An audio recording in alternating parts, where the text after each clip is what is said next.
हाँ तो छात्रों, आज साझेदारी का जो है क्वेश्चन मैं आपके सामने रख रहा हूँ।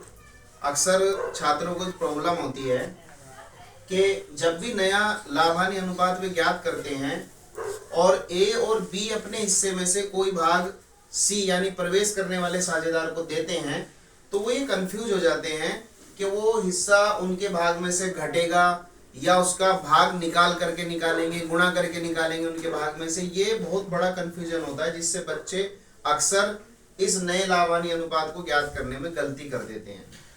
देखिए, मैं आपको एक बहुत ही सरल तरीका बताता हूँ। यदि कभी भी किसी सवाल में, जैसे आप ये वाला सवाल पढ़िए, सबसे पहले इसमें लिखा है ए तथा बी एक फर्म में 2:3 के अनुपात में साझेदार हैं। वे 1/4 भाग के लिए सी को फर्म में प्रवेश देते हैं। वह यानी सी ए से 4/20 भाग, वह बी से 1/20 भाग प्राप्त करता है। साझेदारों का नया लाभ हानि अनुपात ज्ञात कीजिए। देखो यहाँ पर क्या है, इस सवाल में जो सी है, नया साझेदार जो फर्म में हिस्सा ले रहा है, वो ए से तो 4/20 भाग प्राप्त कर रहा है और बी से प्राप्त कर रहा है 1/20। अब हमें ये चीज पता नहीं चल रही इसमें कि ये हम किस तरीके से इसमें ज्ञात करें। मतलब बच्चे कंफ्यूज हो जाते हैं कि इसमें हम गुणा करके निकाले कैसे। देखिए, इसको सबसे पहले आप चेक कर लीजिए। चेक कैसे करते हैं, देखिए मैं यहाँ पर रफली एक काम कर रहा हूँ। चेक आपको क्या करना है बेटा, जो भाग सी ए और बी से प्राप्त कर रहा है उसे जोड़ करके देखिए कि वो जितना भाग उसको दे रहे हो उतना बनता है या नहीं बनता। देखिए, जैसे ए से कितना मिला है 4/20 प्लस बी से कितना मिला है 1/20, बराबर हो गया बेटा 4 और 1 5/20। अब देखिए 5 एकम 5 और 5 चौक 20। हमने देखा कि वापस जो है 1/4 ही बन गया। अब इसमें हमें चेक करने से ये पता चल गया कि 4/20 और 1/20 को यदि हम जोड़ते हैं तो 1/4 बन रहा है। यदि ये कुछ और बनता, यानी 1 बन जाता या अन्य कोई चीज बनती है, तो इसका मतलब ये है कि वो हमें गुणा करके निकालना पड़ता उनके भाग में से, ए और बी में से। बट जब ये पूरा पूरा भाग उतने आ जाए जितना सी को दिया जा रहा है, यानी प्रवेश करने वाले साझेदार को दिया जा रहा है, उतना ही आ गया ना। 1/4 यहाँ पर है और 1/4 ही उसको भाग दे करके साझेदार बनाया जा रहा है। तो ऐसी कंडीशन में हम क्या करेंगे, इसको डायरेक्ट ही घटाएंगे, गुणा वगैरह नहीं करेंगे किसी की भी, सीधा करेंगे। कैसे, देखिए ए का नया भाग कितना हो जाएगा बेटा, ए का नया भाग हो जाएगा बेटा, उसका जो पुराना है वो है 2/3। देखिए 2/3 ये कहां से आया, नहीं 2 ही होगा बेटा 5। 2 तो हो गया इसका अनुपात, और इनका योग लगाएंगे, अनुपातिक योग 3 और 2 5। अब इसमें से माइनस करो, कितना दे रहा है ए 4/20, बराबर आ गया बेटा। लघुत्तम लेंगे इसमें 20, 5 चौक 20 और 4 दूनी 8, माइनस 20 से 20 गया, 4 से 4 आ जाए बेटा, 8 में से 4 गया, 4/20 आ जाए। इसी तरीके से बेटा बी का नया भाग निकालो। बी का नया भाग, तो बी का जो है बेटा वो कितना होगा, देखो 3। अब इसको 3 लेंगे और बटे में वही 5।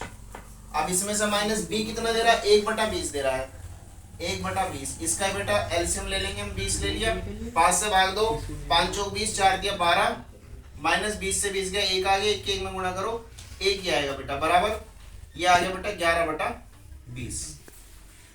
देखिए, यदि यहाँ पर हमारा जो 4/20 और 1/20 आया, ये जुड़ करके 1/4 वापस उतना ही नहीं बनता जितना सी को दिया, तब हम इसे गुणा करके निकालते, यानी उसके भाग का निकलता हिस्सा। लेकिन अब चूंकि 1/4 हो रहा है तो ये डायरेक्ट घटेगा। इसी चीज पर बच्चे गड़बड़ करते हैं बेटा, ठीक है। अब देखिए हमारा क्या होगा, 4/20 तो इसका आ गया, 11/20 इसका आ गया, और सी का कितना है बेटा, देखिए सी का भाग।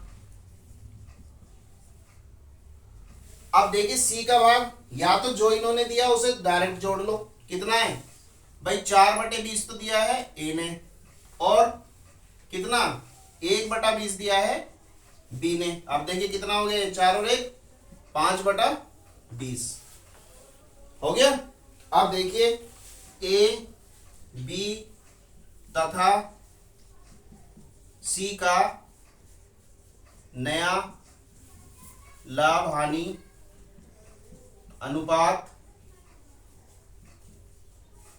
बराबर कितना होगा बेटा, देखिए ए का तो ये हो गया, बी का ये हो गया और सी का हो गया ये, यानी ए का हुआ 4/20 अनुपात इसका हो गया बेटा 11/20 बी का, और सी का हो गया 5/20, यानी कितना हो गया 4:11:5।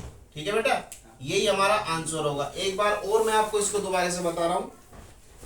देखिए क्वेश्चन है, ए तथा बी एक फर्म में 2:3 के अनुपात में साझेदार हैं। वे 1/4 भाग के लिए सी को प्रवेश देते हैं, और ए जो है 4/20 भाग तो बेटा ए से प्राप्त कर रहा है, और 1/20 भाग किससे कर रहा है, बी से प्राप्त कर रहा है। ठीक है, अब देखिए साझेदारों का नया लाभानी अनुपात हमें ज्ञात करना है। तो सबसे पहले मैंने क्या किया, चेक किया है। चेक किस चीज को करते हैं, जो सी को ए और बी द्वारा दिया जा रहा है वो ये देखना है कि जो भाग उसके साझेदार बनाया जिस भाग के लिए, वो जुड़ के उतना बन रहा है या नहीं बन रहा है। तो हमने क्या किया, 4/20 प्लस 1/20। अब देखिए 4 और 1 5 और 20, 5 एकम 5 और 5 चौक 20, यानी उतना ही बन रहा है।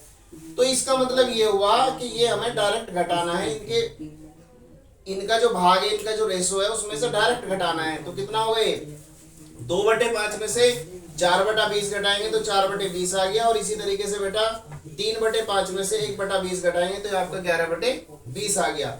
और सी का क्या होगा बेटा, सी को देखो 1/4 दिया हुआ, चाहे तो उसे रख लो। यदि आप उसे नहीं रख रहे तो उसकी जगह पे क्या करोगे, जो ए ने दिया जो बी ने दिया है उसे जोड़ दो। तो ए ने दिया 4/20, बी ने दिया 1/20, कितना हो गया 5/20, और ए बी सी का नया लाभानी अनुपात कितना हो जाएगा 4/20, 11/20, 5/20, हर बराबर है, इसलिए अपने आप 4:11:5 हो गया।